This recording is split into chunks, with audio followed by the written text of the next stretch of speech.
spare me a piece of bread. Spare me your mercy. I am a child. So young.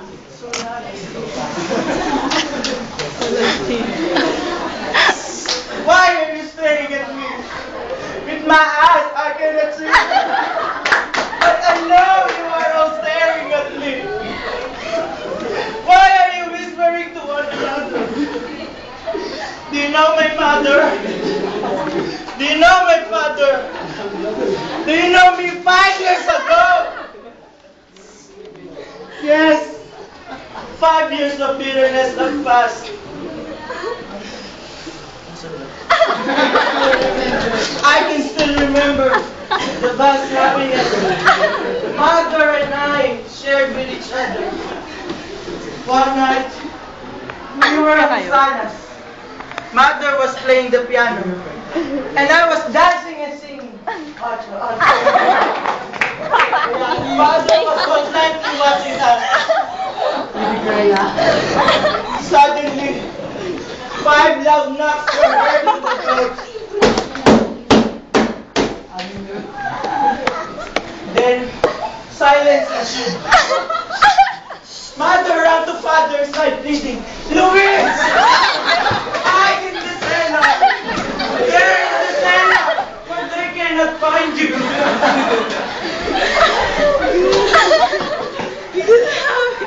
I pulled my father's arm, but he didn't move. It seemed as his feet were glued on the floor. Ba't ni Billy? Billy, ano mo muna yung kwat mo na? We follow the Then the door went bang. BANG! And before us, 5 ugly beasts came marching in.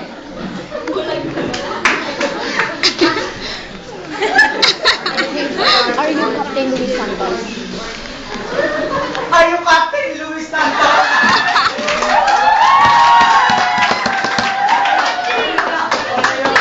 I'm asking you, are you Captain Luis Santos?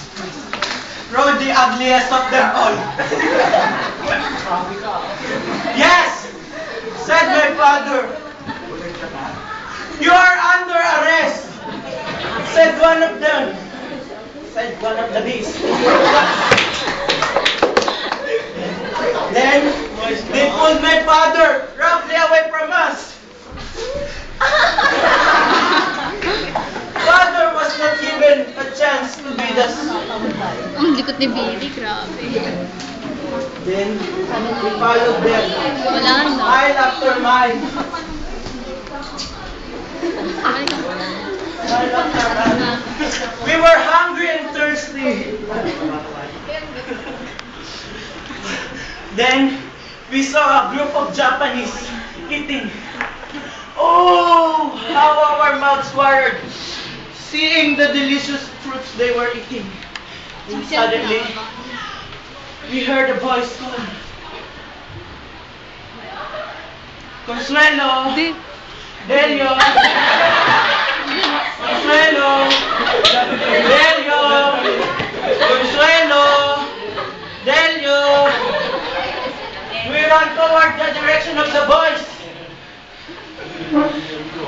Then, but it was too late. I saw Father hanging in the floor. Then, oh, Ganda na kilikita mo,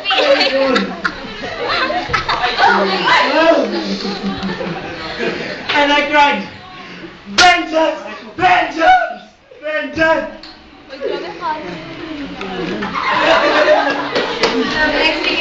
Everything went black. The next thing I knew, I was nursing my poor invalid mother. Then, the next day, we heard the church bell ringing. It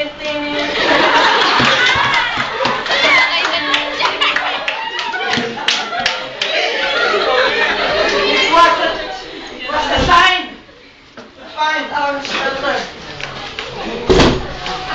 There in the hideout. But I couldn't miss my poor invalid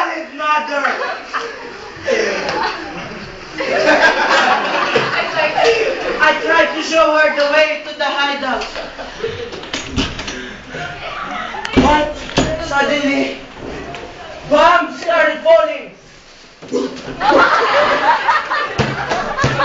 Airplanes were roaring overhead.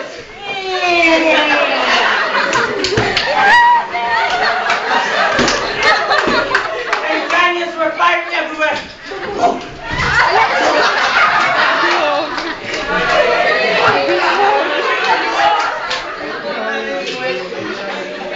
My mother was hit. Her legs were shattered into pieces. And I cried out, "Vengeance! Vengeance!" Mother said, "No, Daniel. No, Daniel. Vengeance. Vengeance is not ours. Hindi na siya makita. It's God's."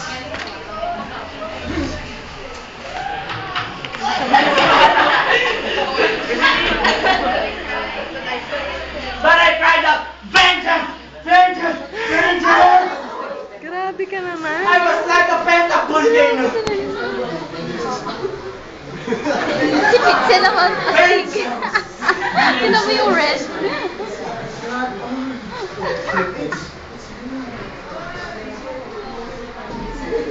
Those were the last words I heard from my Ang mother. tagal nung kay Billy. Wala nga na. Ay, shucks, 6 minutes na. Mother was dead, Mag-7. and I was blind. Vengeance is not ours. How could you say that? To forgive is divine, but vengeance is either. That was 5 years ago. 5 years ago. 5 years of bitterness.